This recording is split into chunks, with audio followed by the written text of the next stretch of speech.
Welcome back to the Reflactor channel. We're continuing our series on upgrading this used 10-inch Dobsonian telescope.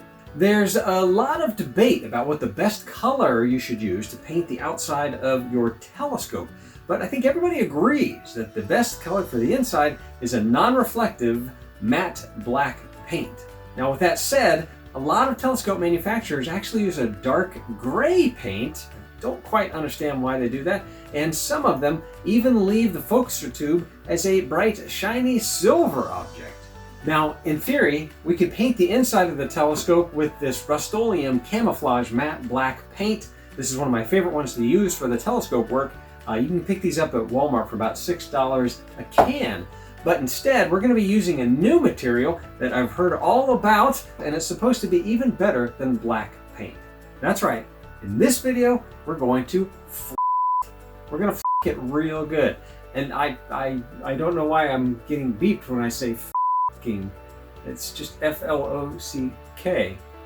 YouTube, are we good? Oh, sorry, I was distracted watching Camp videos. We're cool. Oh, okay. This roll of material here is actually a 5-inch roll of black felt, and it has self-adhesive on one side of it. This roll of flocking is enough to cover basically one 10-inch Dobsonian telescope. There might be a little bit extra. I'm going to be using the strip technique. I'll basically make long strips and basically work my way around the inside of this telescope. And when we're all done, it should get rid of any internal reflections of stray light. I have included a link for this down in the description box if you want to help the channel out a little bit. It's an affiliate link, and Amazon will shove a few pennies my way without making the price go up for you. In order to apply this flocking, we're first going to have to completely disassemble this telescope tube. Let's do that with a montage.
Before we flock the actual tube, I would like to paint all of the hardware that pokes into the tube with our flat black paint. That includes this shiny silver focuser tube. It also includes the base of the Crayford focuser, because this also sticks into the tube.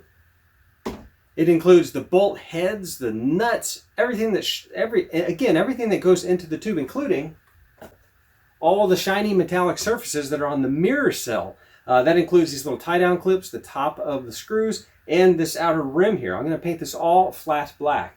And of course, this mirror is pretty dirty, so let's deal with that right now. So this mirror is pretty dirty, so let's go ahead and first try to dust it off, see if that helps. That helped a little bit, but not too much. So this is going to need to be cleaned. I already have a very detailed video about how to clean your telescope mirror, so I'll put a link to that in the description below. But in the meantime, we're going to use a little bit of movie magic to clean this mirror. So let's do this on the count of 3. 1, 2, 3. And it's all clean. And I painted all the forward-facing metal parts flat black.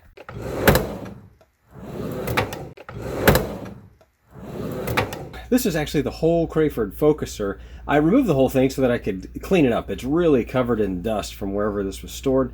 And of course, I'm going to remove the shiny tube so that I can paint parts of this flat black. I'll be using my favorite, which of course is Rust-Oleum Camouflage Flat Black.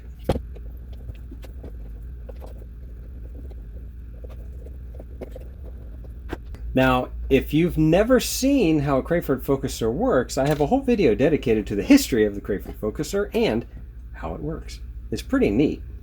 You take the little axle out here, and the tube should come right out, just like that. And you can see there's the little roller bearings right there. Right there.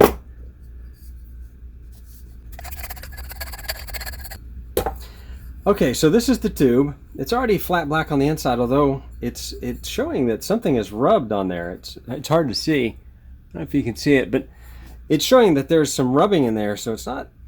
I might have to paint that flat black as well. So this is the flat part where the axle rubs on this and lets you move the focuser tube in and out. I don't want to paint this, and there's also these two traces here. This is where the ball bearings rub on it. I don't want to paint those. So I'm going to mask those off with tape. So this area and these two areas. And then we'll paint the rest flat black.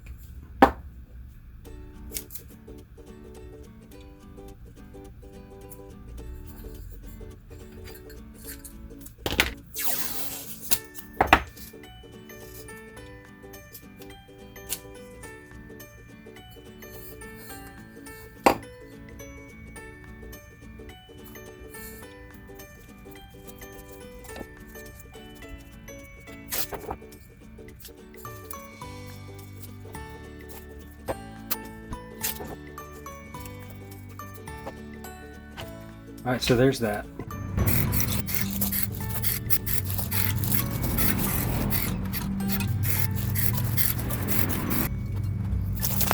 So let's reassemble. Okay, so I've gone ahead, I've cleaned all the pieces that make up the Crayford focuser. Let's go ahead and reassemble this guy. Here is the freshly painted focuser tube. Let's take the paint off.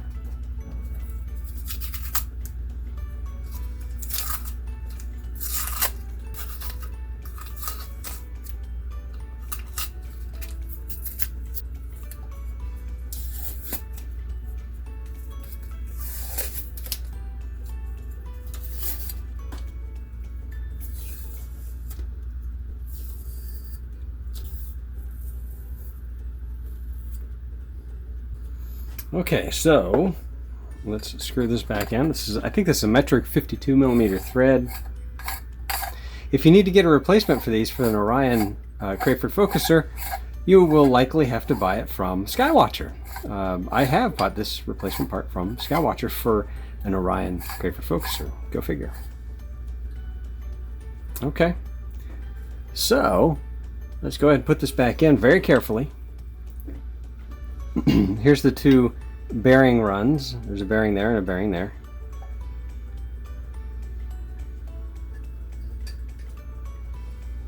All right. Now you can see the part that sticks into the telescope is nice and flat matte black. I realize that you'll be pulling this in and out while you're using the telescope, but oh well. Again, if you're curious how the Crayford focuser works, I have a video link down in the description box below that tells you exactly the history of this focuser. We put the axle back in, now we put this back on. Put these 4 screws in.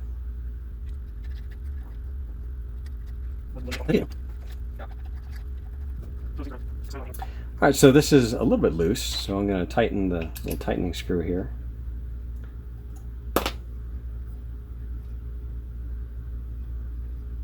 It's a little too tight.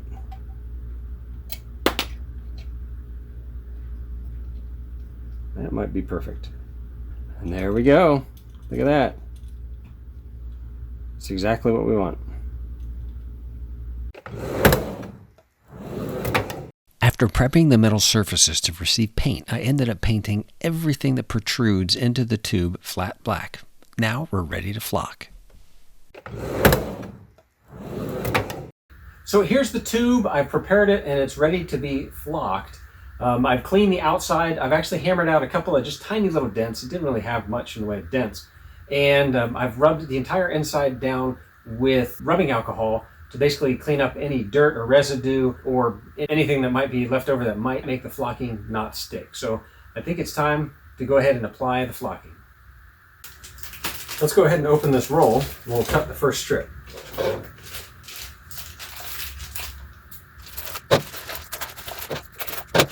All right. There we go. Now let's cut the first strip of this stuff. Boy, it is really dark. I don't know if you can see that. It's more of a velour than a felt. It's really dark. First, I'm going to cut just a little bit longer.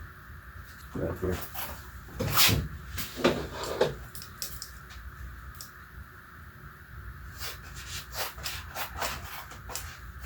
All right. Let the flocking begin. If you're enjoying this video, please be sure to flock the like button. So I need to be able to peel this paper off and pull it down the length inside the tube. So I think I'm going to have to do something a little bit weird here. I'm going to put some tape on here. And I'm going to staple this on here. All right.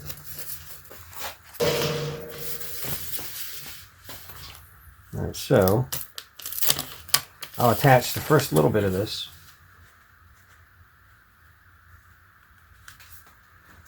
Let's hope this works. Let's pull this tape.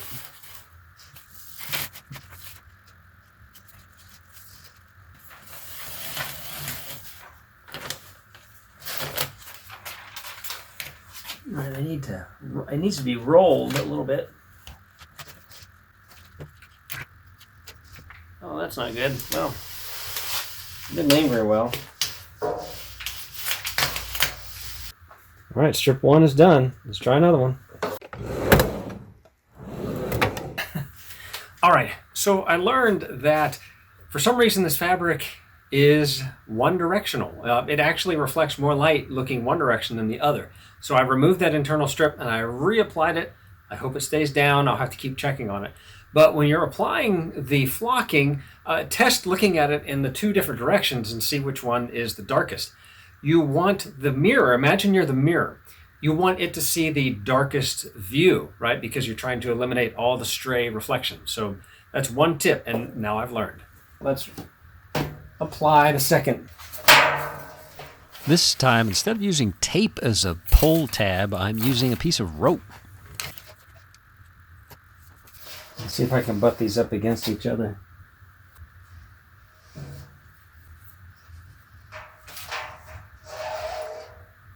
Well, that didn't work. Ugh, I need to grab that with something. Get some needle nose pliers. This one-handed thing is getting tricky.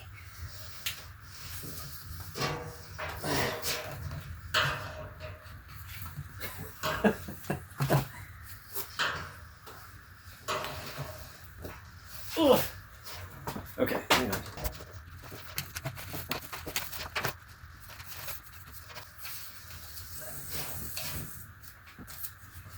What is that?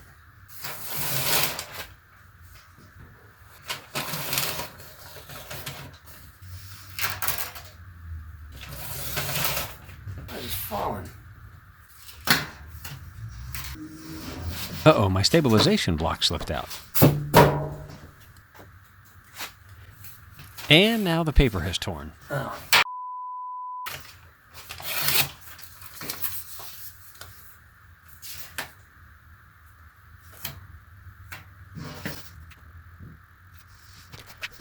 Now I'm just going to use this roller to make everything nice and flat.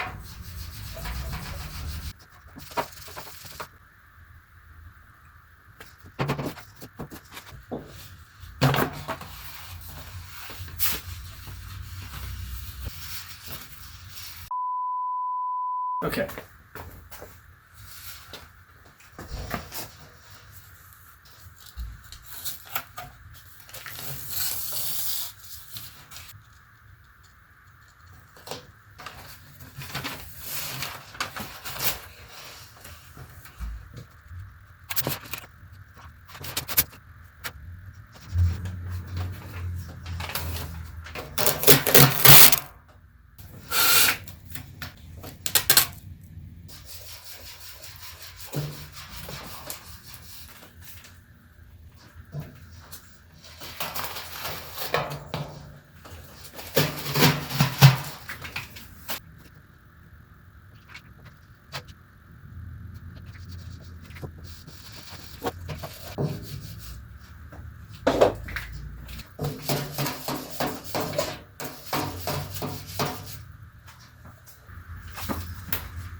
It's tearing.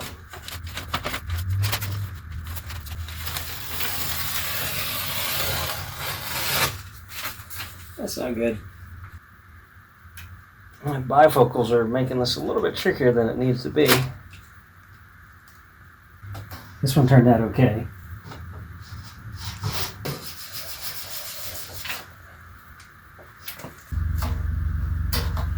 And now we're flocking over the hole where the focuser goes.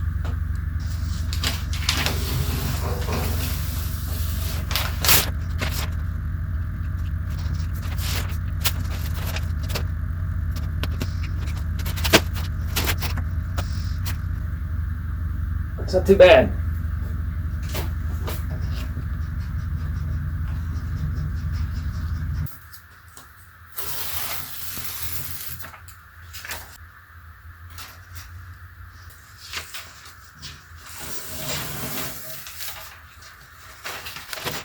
Getting the seams to line up perfectly ended up being a pretty tedious task.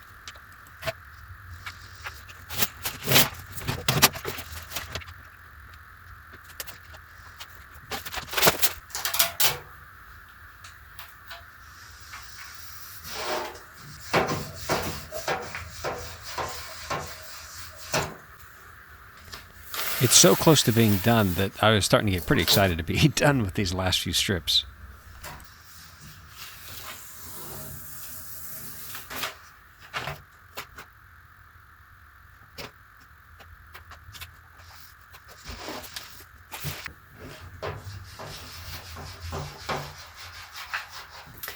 Now comes the hard part. I've got this little gap left, and I have enough material to go down there, but I need to know how to overlap this.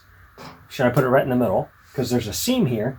Or, you know, should I put it right in the middle and then take a razor blade down to make a perfect joint between the two pieces, or just literally glue it to felt to felt? Let's see if the felt sticks to itself. Let's see how it looks going straight over the gap.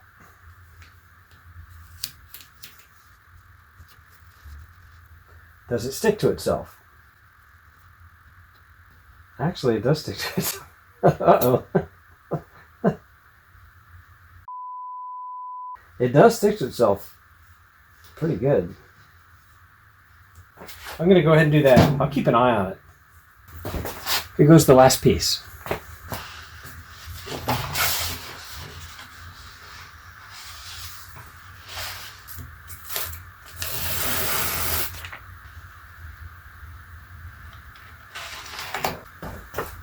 This one got backwards.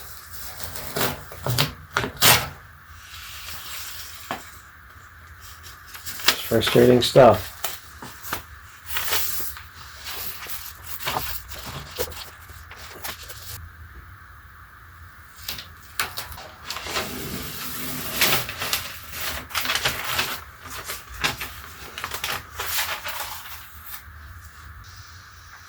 All right, there's a seam here. I'm going to be pressing it from the right. I want to push down over that seam.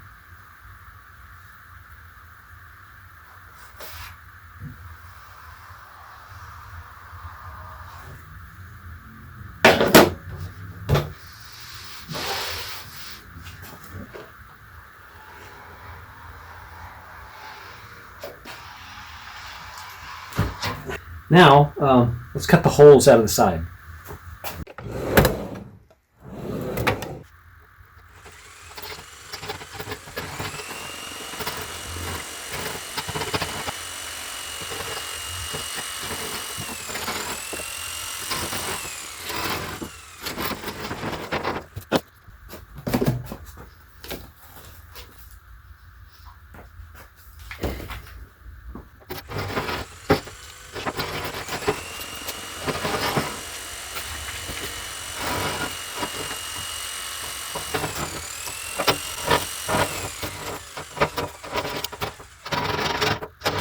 So the front and back are trimmed. I want to see if the front ring will fit on with the felt.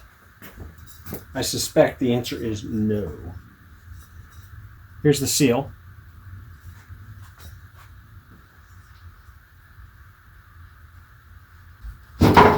Okay, I will need to trim some of this off. All right, so I've got a sharper X-Acto blade now. I'm going to cut out the holes.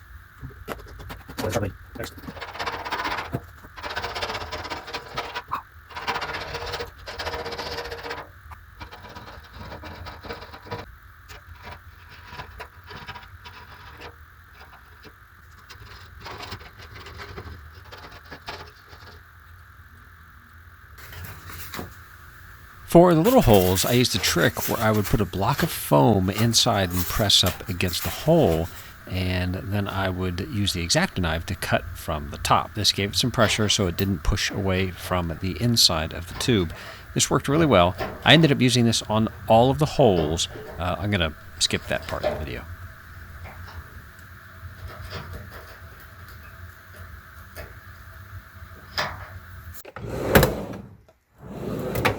The tube has been flocked. We've cut all the holes out for it.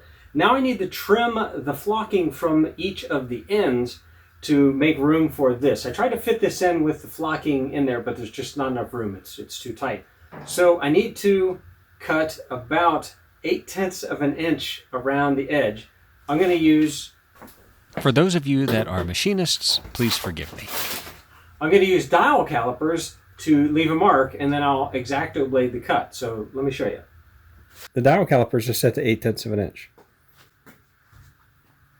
So let's just use it as a guide. Again, anybody who's a machinist out there, just forget that you saw this.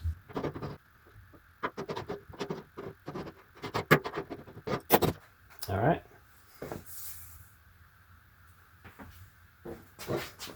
Now we just cut. Now that we're on the home stretch of the flocking process, this would be a great time to go ahead and push that like button. If you haven't already done it, it means the world to small channels like this one. Thanks.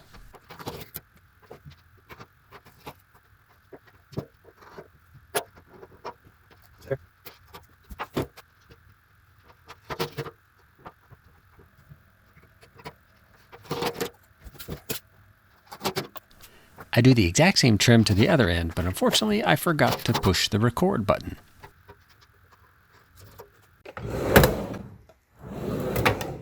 And now for the last step of flocking before we reassemble everything, and that is to use a lint brush to get all of the stray fibers up. And there's a lot of stray fibers.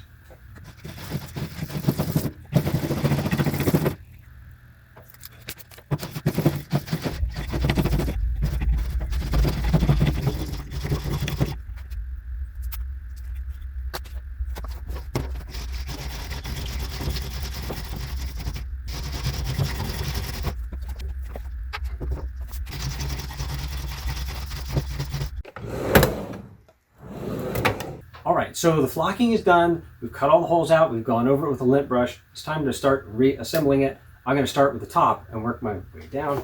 I've got the ring here that goes on the front. Now, I've painted this flat black on the inside. Let's put it like this. There's a little notch here, and that's how you line it up. Put the notch where the seam is.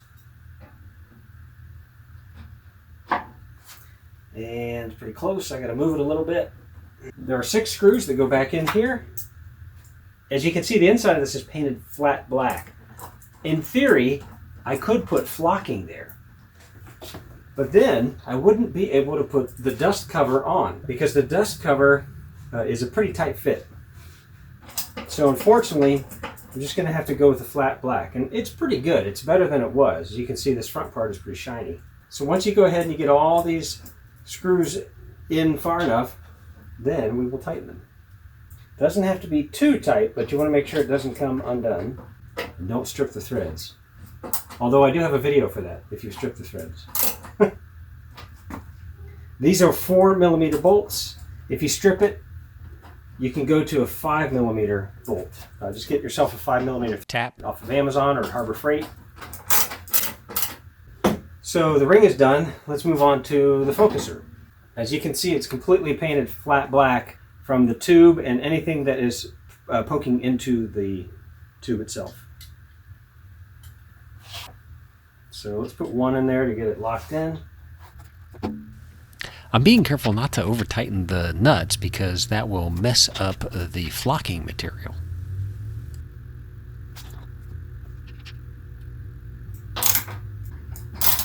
Now for the trunnions. I'm saving the optics for last. Here's the first trunnion. It has 2 screws. I've painted the screw threads black, so since they protrude into the tube, they will be black. Flat black, you can see. They are flat black. Now, Orion is written on here, and this is going to be the top, so you can just basically line it up with how it's written here. All right. There's 2 little washers. I painted those flat black.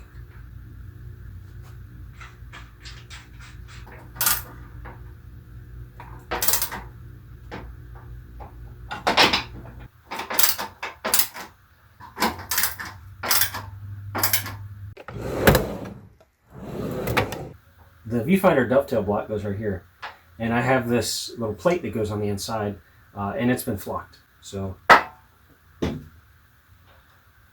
let's go ahead, put this on.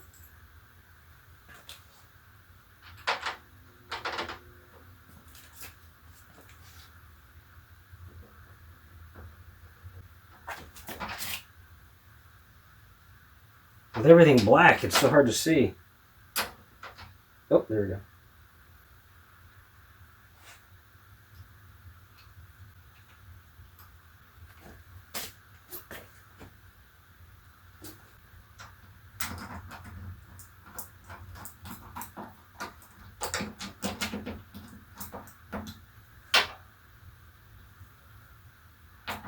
Now it's time for the optics. I'm going to put the front spider and secondary mirror in first.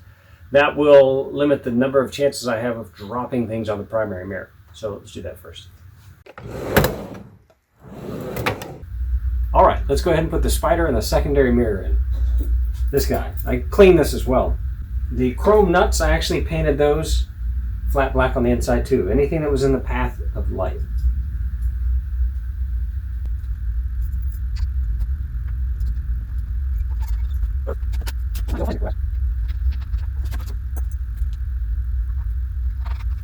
I'm adjusting the secondary mirror from side to side, but I will fine-tune it during collimation.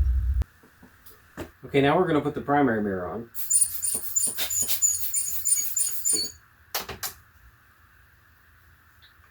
We line up the notch right here with the seam on the tube.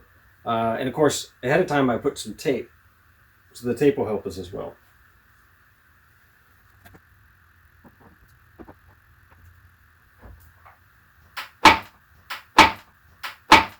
All right.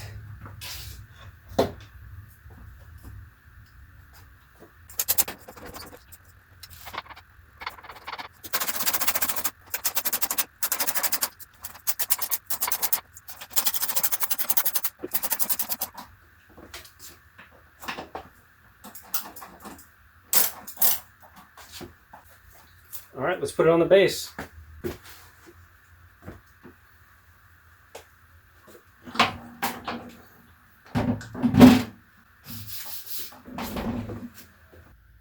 Would you look at that? I've turned this telescope into a black hole. And I've only spent about $40 on materials in this video. That's if you include the single can of flat spray paint. Now, the good news is that anybody watching this video can flock their own telescope, but I do have a few words of wisdom to share with you. First, check to see if your material has a preferred direction and aim it so that your mirror sees the darkest view. Second, some flocking material produces a lot of bubbles, and you can use an X-Acto knife to pop them and squeeze the air out. Third, if you want to use the flocking material that I used in this video and you want to help the channel, then please use the link that I put in the description box below. It's part of the Amazon affiliate program, and Amazon does send a few pennies my way, but apparently when it comes to sponsorships, I am like kryptonite, so every little penny helps. And number 4, if you want to see the final video in this $100 upgrade challenge, then click on this link over here. Thank you for watching, and clear skies, everybody. Oh, for fuck's sake.